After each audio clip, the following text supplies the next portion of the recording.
మీ కుటుంబ శాంతి, ఆరోగ్యం, ఆర్థిక అభివృద్ధి కోసం రుద్రాక్ష మహాపూజలో తప్పక పాల్గొనండి. ఇప్పుడే నమోదు చేసుకోండి.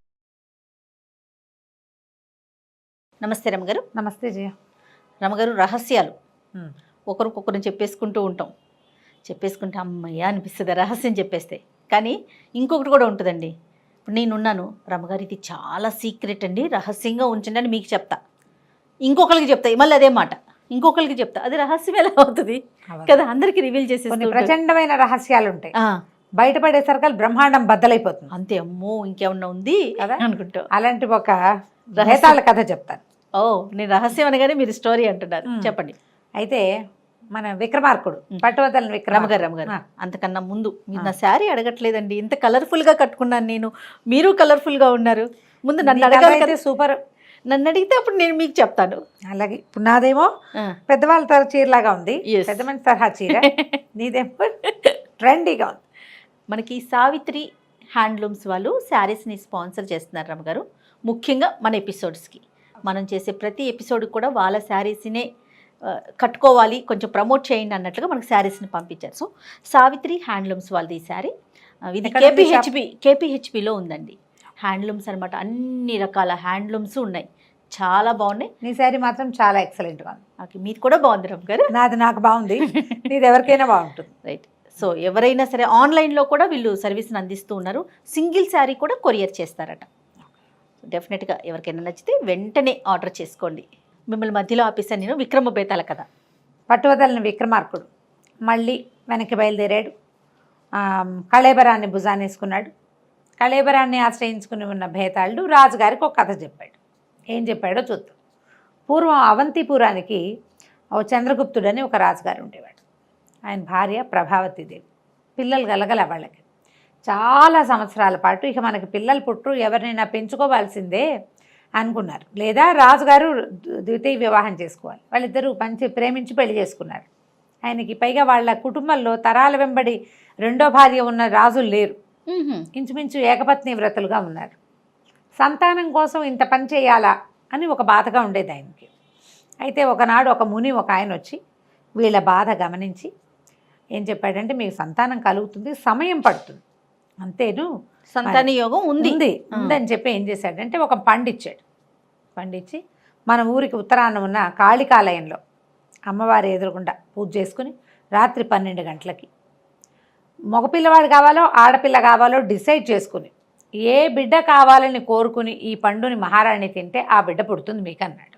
బా, సూపర్, ఎంత మంచివారో. సరే పండిచ్చాడు. సరే పౌర్ణమి నాడని చెప్పారు. పౌర్ణమి నాడు అమ్మ రాణి గారిని గుళ్ళోకి పంపించారు. ఆవిడ చక్కగా కుంకుమ పూజ అవి ఇవి చేసుకుని వచ్చిన స్తోత్రాలు అన్నీ చదువుకుంది. 12 గంటల అయ్యేసరికి కంట కొట్టారు. ఈవిడ 11 నుంచి తర్కించుకుంటుంది. అమ్మాయి అయితే బాగుంటుందా, అబ్బాయి అయితే బాగుంటుందా. అమ్మాయి అయితే ముద్దు ముజట, లంగా గౌను జాకెట్టు, తర్వాత జడ పట్టీలు అవి గుర్తొస్తున్నాయి. మగ పిల్లాడైతే రాజ్యానికి ఉత్తరాధికారి. చక్కగా కత్సాము, తర్వాత కర్రసాము, కత్తి, తర్వాత గుర్రపు స్వారీ, ఇన్ని నేర్పించుకోవచ్చు. మగపిల్లాడి అందచందాలు, వాడి తాలూకు గాంభీర్యాలు, ఆడపిల్ల తాలూకు ముద్దు ముచ్చట్లు, దాని తాలూకు సౌందర్యము, ఈ రెండిటి మీద తేల్చుకోలేక అలాగే ఆలోచిస్తూ పండు తినేసింది ఆవిడ. ఒక చిన్న భయం వేసింది ఒక్క నెలకంతా, ఏమవుతుందో అని.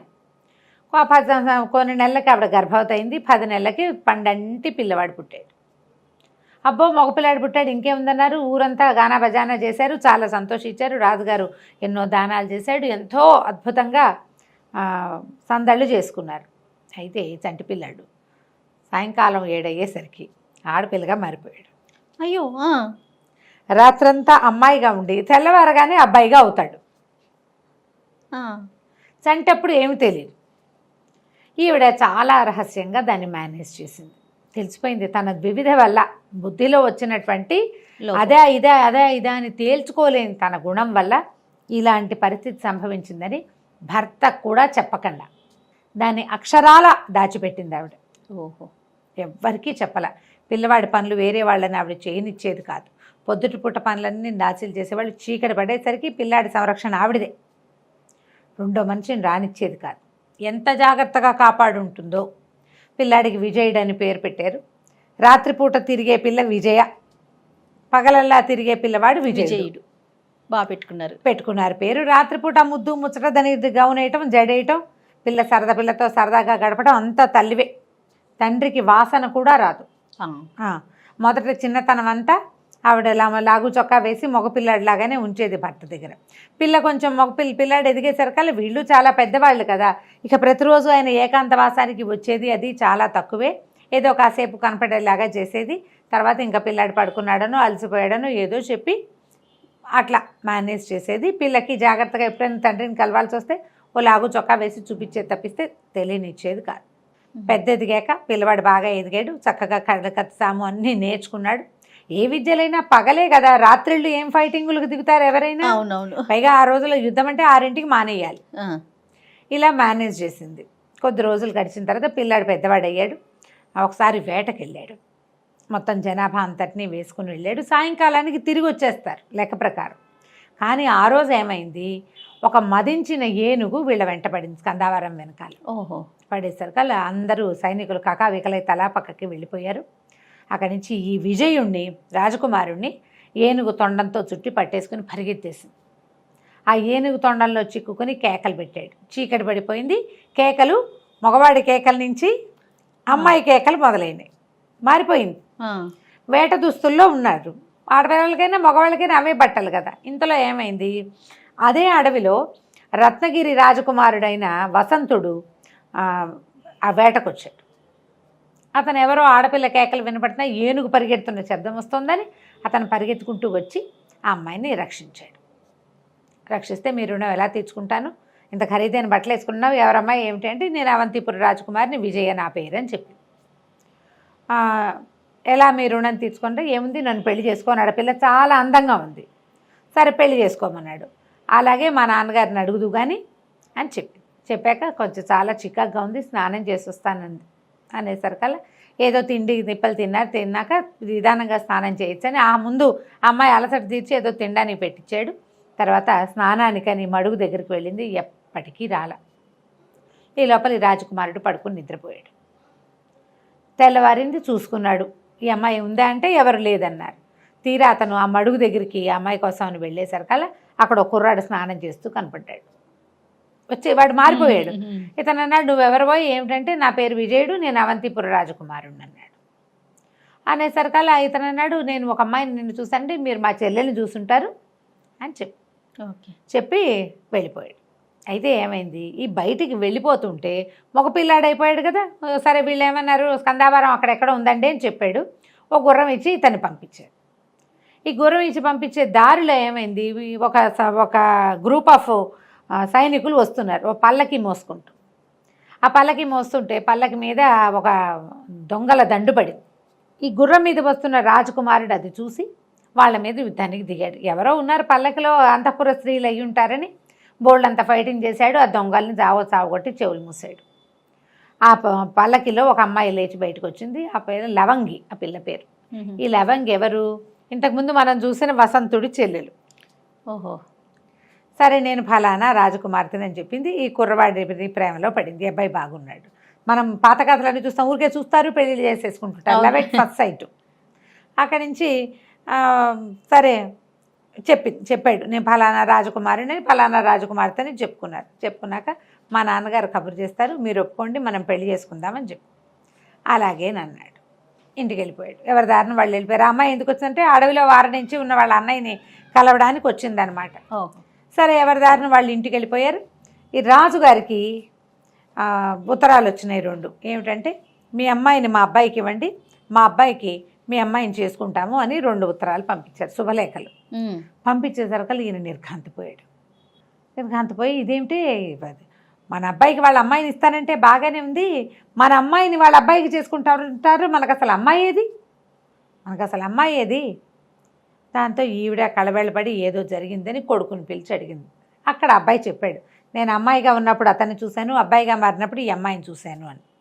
అనేసరికల్లా తల్లి పెళ్ళిగా భర్తకి చెప్పేసరికల్లా, అయ్యో ఇది మోసం, చేయకూడని తప్పు, ఇంత పెద్ద రహస్యం ఇట్లా దాచిపెట్టావు, అసలు ఇది ఎట్లా, దీన్ని మనం ఏం చేయగలం, పగలు యువకుడుగా రాత్రి యువతిగా మారిపోయే పిల్లాడికి పిల్లానిచ్చి చేయాలా, పిల్లనిచ్చి చేయాలా, ఏ పిల్ల లేదా ఏ పిల్లాడు వీళ్ళతో కలుస్తారు. దాంతో ఈయన ఏమీ చేయలేక వాళ్ళకి కబురు చేశాడు. కబురు చేసేసరికల్లా రాజుగారు అబ్బాయి వసంతుడు చిచ్చి పగలైతే మగవాడిగా మారిపోయి పేడిదాన్ని ప్రేమించడం ఏమిటి నేనని జుగుప్స ఫీల్ అయిపోయాడు అతను. పొద్దున మారిపోతుంది, పగలు మగవాడిగా ఉండి రాత్రి ఆడదానిగా ఉండేదాన్ని ప్రేమించడం ఏమిటి నేను, నాకు బుద్ధి లేదు, చిచ్చి నాకు ఈ పెళ్లి సంబంధం వద్దన్నాడు. కానీ లవంగి మాత్రం ఒప్పుకోలే. మారితే మారాడు, నేను అతన్ని ప్రేమించాను. ఓసారి మనసు ఇచ్చాక నలుగురిని మగవాళ్ళని పెళ్లి చేసుకుంటారా ఆడపిల్లలు, నేను అతన్నే పెళ్లి చేసుకుంటాను. ఓకే. ఈ వచ్చిన తకరారుని ఎట్లా హ్యాండిల్ చేయాలో తెలియక ఈ అబ్బాయి ఏం చేశాడు, విజయుడు వాళ్ళ అమ్మకి చెప్పాడు, అమ్మ ఇంకా నా మీద ఆశలు వదులుకో, నేను కాళికాదేవి దగ్గరికి వెళ్ళిపోతాను, ఆవిడే కదా నీకు ఇచ్చిందని చెప్పేసి కాళికాలయానికి వెళ్ళాడు.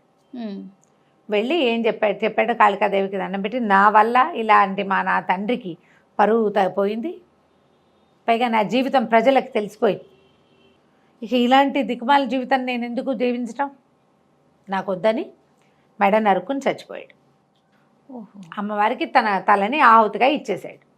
ఇంతలో లవంగి ఏం చేసింది, తండ్రిని ఒప్పించుకొని భద్రగజం మీదకి ఇక్కడికి వచ్చేసింది అవంతిపురానికి. వచ్చేసరికల్లా రాజకుమారుడు విజయుడు ఏంటంటే కాళికాలయానికి వెళ్ళాడన్నారు. ఆ అమ్మాయి పరిగెత్తుకుంటూ కాళికాలయానికి వచ్చింది. నువ్వు అలా అమ్మాయి అయినా పర్వాలేదు, నేను నిన్ను పెళ్లి చేసుకుంటాను చెబుదామనుకుంది. వచ్చేసరికల్లా నెత్తుటి మడుగులో ఉన్న ఇతన్ని చూసేసరికల్లా ఆవిడ అమ్మాయి వల్ల ఏడ్చి, నువ్వు ఇచ్చిన జీవితం ఇలా చేసావా, నేను కూడా చచ్చిపోతాను, బతికించడం రాదా నీకు, పుటకిచ్చావు బతికించడం రాలేదు నీకు, నేను కూడా చచ్చిపోతాను. అమ్మాయి కూడా కత్తి తీసి మెడ నరుక్కోపోయింది. ఇంతలో అమ్మవారు ప్రత్యక్షమై చేయి పట్టుకు, చచ్చిపోవటం ఎందుకు, వీడిని బతికిస్తాను నీకు కావాలంటే, ఆడదానిగా చేయమన్నావా మగవాడిగా చేయమన్నావో అడగమంది. వీడు 2 జీవితాలు వాడు, అయితే ఆడపిల్లగా ఉండొచ్చు లేదా మగపిల్లాడిగా ఉండొచ్చు, నీకేం కావాలో అడుగు, ఏం అడిగిందో చెప్పమన్నాడు భేతాళుడు. ఆ అమ్మాయి ఏం అడగటం న్యాయం, వాళ్ళ అన్నయ్య కోసం ఆడపిల్లని చేయమనాలా, తన కోసం మగపిల్లాడిని కావాలా? విక్రమార్కుడు నవ్వాడు. అందులో అనుమానానికి ఏముంది, రాజుకి కావాల్సింది ఉత్తరాధికారి, రాణికి ఆడపిల్ల ముద్దు ముచ్చట 20 ఏళ్ళుగా తీరిపోయినాయి, ఆవిడకి ఎలాగో పిల్లకి పెళ్లి చేసి పంపించడానికి సిద్ధంగా ఉంది, ఆవిడకి ఆడపిల్ల అక్కర్ల. రాజుకి మగపిల్లాడు మొదటి నుంచి కోరిక ఉంది, రాజ్యానికి కావాల్సింది ఉత్తరాధికారి. తర్వాత వసంతుడు ప్రేమించాడు మొదట ఈ అమ్మాయిని. ఈ విజయుడిని మొట్టమొదట ప్రేమించిన వాడు వసంతుడే. కానీ అతను ఎప్పుడైతే ఈ అమ్మాయి 2 జీవితాలు కలిగింది అని తెలియగానే అసహించుకున్నాడు. ఇంకా అతనికి ఏ అవసరమూ లేదు. అవసరం ఎవరికంటే అతను 2 జీవితాల వాడని తెలిసినా కూడా పెళ్లి చేసుకోవాలనుకుంది. చచ్చిపోయిన వాడిని చూసి తను చావడానికి సిద్ధపడింది. కాబట్టి విజయుడు మగవాడు అవటమే న్యాయం, అదే అడుగుంటుంది. కాళిక అమ్మవారు కూడా దాన్ని ఒప్పుకొని అతన్ని మగవాడిగా చేసి ఉంటుంది అని చెప్పేసరికల్లా భేతాళుడు పక్కపక్క నవ్వాడట. నీ బుద్ధి సూక్ష్మం అంతా ఇంతా కాదు, దానికి ఉన్న సూక్ష్మత ఎంత సన్న విషయమైనా పట్టుకుంటావు విక్రమార్క నువ్వు, కానీ నువ్వు మౌనభంగం చేసావు కదా, నేను వెళ్ళిపోతున్నా అని శవంతో సహా లేచి వెళ్ళిపోయాడు. మళ్ళీ ఇంకో కథలో మళ్ళీ కలుసుకుందాం. తప్పకుండా. నమస్తే.